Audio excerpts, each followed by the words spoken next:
쌤, 두산인프라코어를 5만 1,000원에 매입을 했는데 무심히 지내다 보니까 지금 17,650원입니다.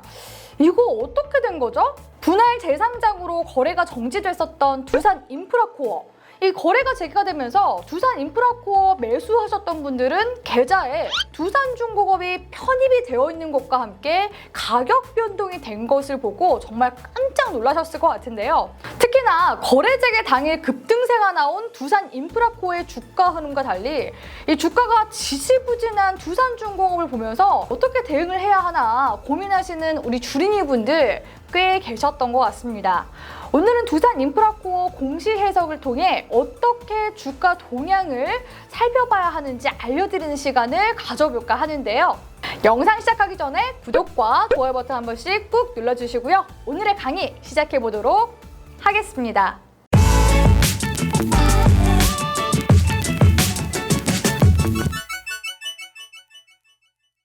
먼저 두산인프라코어가 왜 분할 작업이 진행될 수밖에 없었는지 두산그룹의 상황부터 함께 짚어보도록 하겠습니다.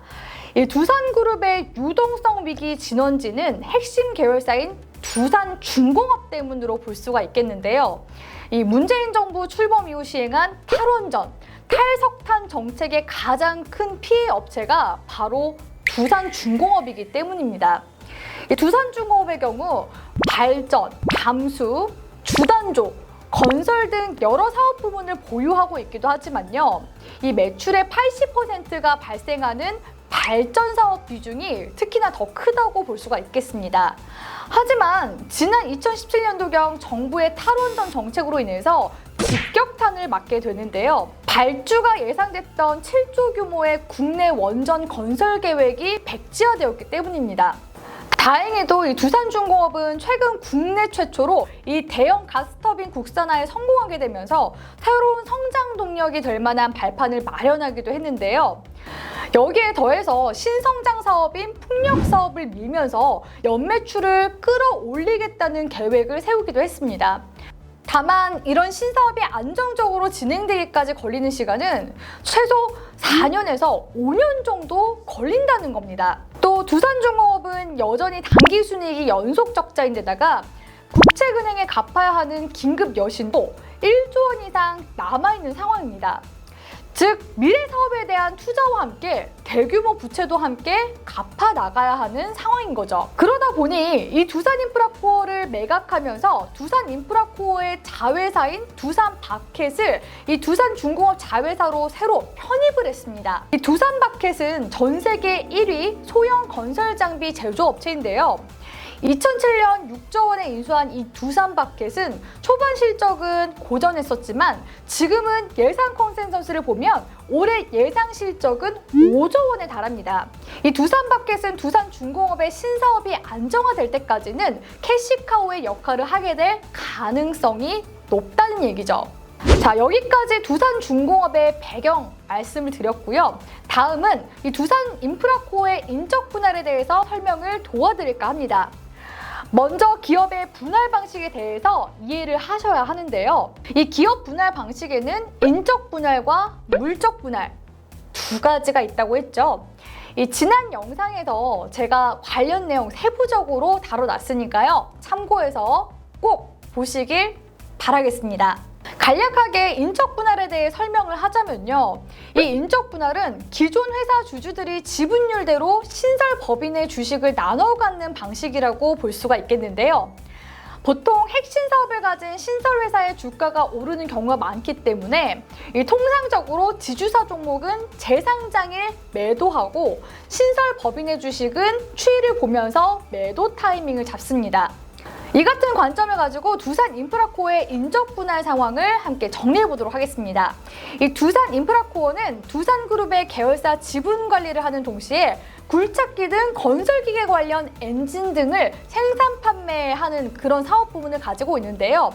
그러니까 투자 부문과 사업 부문을 함께 영위하고 있었던 중이죠.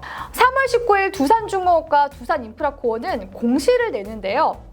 이 두산중공업은 회사 합병 결정, 두산인프라코어는 회사 분할 합병 결정. 이 제목이 각각 비슷하면서도 다른 것을 볼 수가 있습니다. 이 공시 내용을 간략하게 살펴보자면요.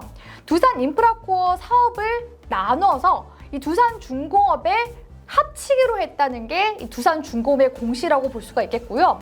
두산인프라코어는 기존 사업을 쪼개서 넘겨줘야 하기 때문에 이 분할이라는 단어가 추가가 된 겁니다. 이 두산인프라코어는 기존의 투자 부문과 사업 부문을 분할하게 되는데요. 이 투자 부문에서는 자회사로 있는 두산밥켓을 두산중공업에 흡수 합병을 하게 되고요. 분할 합병 이후 두산중공업이 보유하고 있는 두산인프라코어 지분은 이 현대중공업 그룹에 매각하게 됩니다.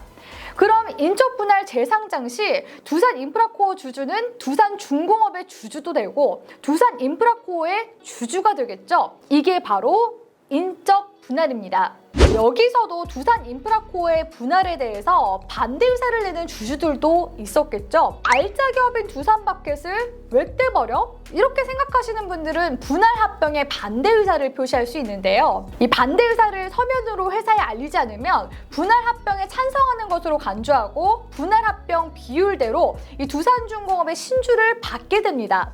또 두산중공업 주주 입장에서도 왜 두산밥켓을 데려오는데? 라고 생각하는 주주들도 반대 의사를 표시할 수 있죠. 이처럼 반대 의사 표시를 한 주주들은 이 주식 매수 청구권을 행사할 수가 있는데요. 지난번에 주식 매수 청구권 영상도 제가 올려드렸었죠. 주식 매수 청구권은 회사에게 주식을 사달라고 요구할 수 있는 권리라고 했었는데요.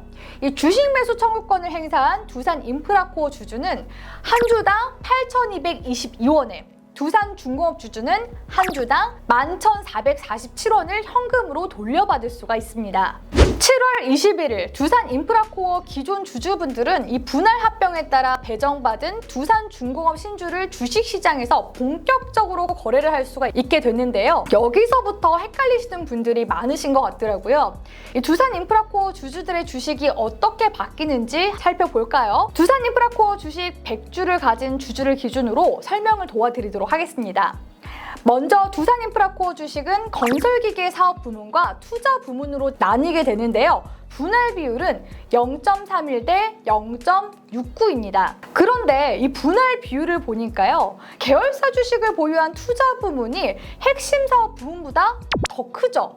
그 이유는 이 두산인프라코어가 두산밥켓의 지분을 51%나 가지고 있고 이 지분이 투자 부문 자산으로 포함됐기 때문입니다. 그리고 앞서 말씀드렸듯 두산밥켓은 두산중공업과 합치는 거고요. 이러한 비율대로 100주를 나누면 건설기계 사업 부문의 주식은 31주, 투자 부문의 주식은 69주로 나뉘게 됩니다. 그리고 이 69주는 다시 두산중공업과의 합병 비율에 따라 두산중공업 주식으로 바뀌게 되는 거죠. 이 두산인프라코어와 두산중공업은 합병 비율을 0.69 대 1로 정했는데요. 다시 말해서 이 두산인프라코어의 투자 부문 0.69주와 이 두산중공업 1주는 같은 가치라고 평가를 하는 겁니다.